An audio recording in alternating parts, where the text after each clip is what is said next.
Welcome back. Reading the Bible with Loke. So Joe went 7 days without saying nothing. His friends came through. Now he said something. Now Eliphah got something to say. And that's where we will pick up.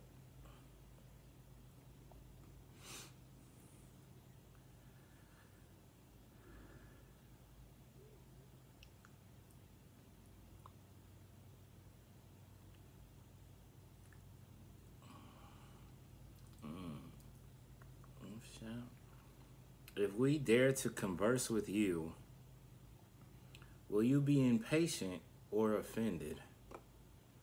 But who can restrain himself from speaking? Behold, you have admonished and instructed many, and you have strengthened weak hands. Your words have helped the one who was stumbling to sand,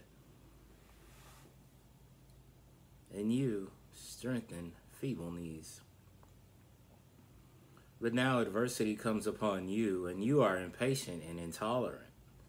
It touches you, and you are horrified.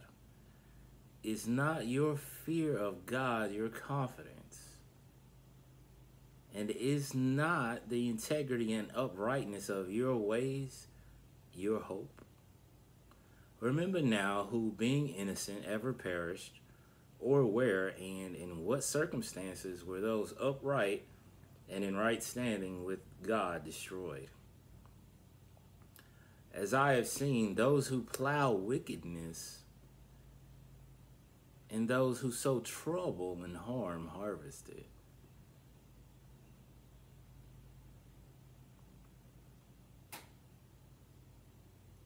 By the breath of God they perish, and by the blast of his anger they are consumed. The roaring of the lion and the voice of the fierce lion and the teeth of the young lions are broken.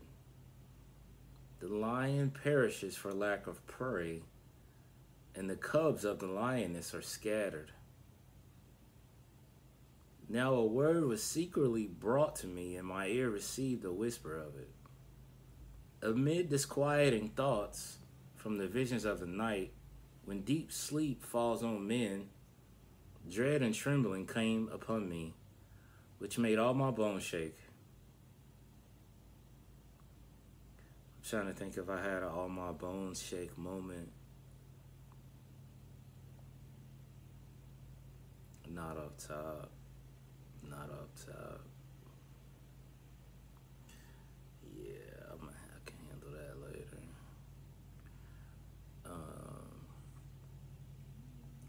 Then a spirit passed before my face. The hair on my skin stood on end. The spirit stood still, but I could not discern its appearance. A form was before my eyes. There was silence, and then I heard a voice saying, "Can mortal man be just before God, or might be more righteous than he? Can a man be pure before his maker, or be cleansed than he? God puts no confidence even in his heavenly servants, and he charges his angels with error. How much more will he blame and charge those who dwell in houses, bodies of clay, whose foundations are in the dust, who are crushed like a moth? Between morning and evening, they are broken in pieces and destroyed, unobserved and unnoticed. They perish forever. Is not their tent cord drawn up within them, so that the tent collapses? Did they not die without acquiring wisdom?"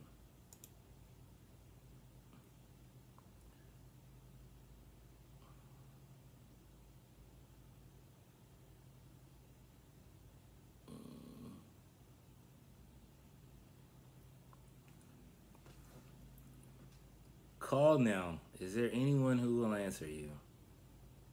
And to which of the holy ones will you turn?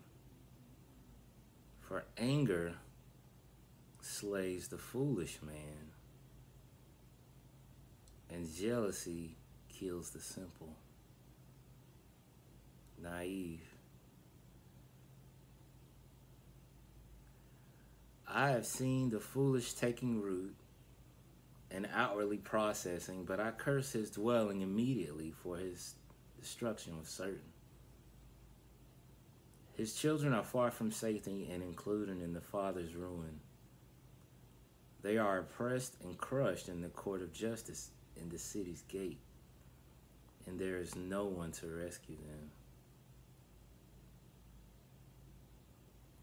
The hungry devour his harvest, and take it even among the thorns. The trap opens for his wealth. For affliction does not come forth from the dust, nor does trouble spring forth from the ground. For man is born for trouble, naturally, as sparks fly upward.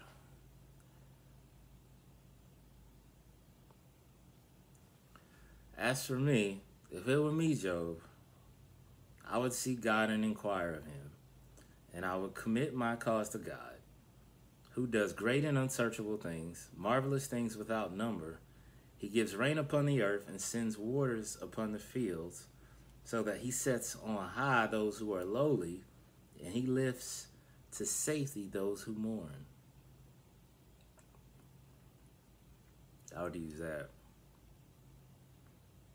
Lord, if you see that, you see as your child, as your follower, as the one seeking your kingdom, Lord, you see how I mourn. I just ask you to lift me to safety. I would use that. Yep. He frustrates the devices and schemes of the crafty, so that their hands cannot attain success or achieve anything of lasting worth. He catches the so-called wise in their shrewdness, and the advice of the devious is quickly thwarted. In the daytime they meet in darkness.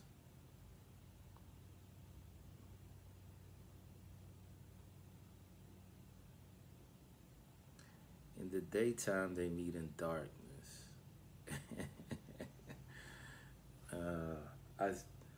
I'm thinking strip club, lunch hour. And at noon they grope as in the night. That's about right. If you ever been to lunch hour at the strip club, they life got it right on the head. I don't know how you know that. You probably had Onyx back then or something, KLD. But God saves the innocent from the sword of the mouth of the devious, and the poor from the hand of the mighty. So the helpless have hope, and injustice. Why was that a struggle? I don't know. And injustice shuts its mouth. Behold, how happy and fortunate is the man whom God reproves. So do not despise or reject the discipline of the Almighty, for he inflicts pain, but he binds up and gives relief. He wounds, but his hands also heal. He will rescue you from 6 troubles. Even in 7, he will not touch you. That's crazy right there. Think about that one. In famine, he will redeem you from death, and in war from the power of the sword. You will be hidden from the scourge of the tongue, and you will not be afraid of destruction when it comes. You will laugh at violence and famine. I ain't gonna say I laugh, but there's some things that happened, in my 43 years of living that I didn't really feel that other people felt. And that might be why. Yeah. For you will be in harmony with the stones of the field, and the beasts of the fields will be at peace with you. I know it's not just me. It's for other people too. It's like 2 or 3 of y'all. You will know also that your tent is secure and at peace, and you will visit your dwelling and fear no loss, nor find anything amiss. You will also know that your descendants will be many, and your offspring as the grass of the earth. Ooh. You will come to your grave old in age, like the stacking of grain on the threshing floor in its seasons. I like that. All right, what about these other friends? They gonna talk?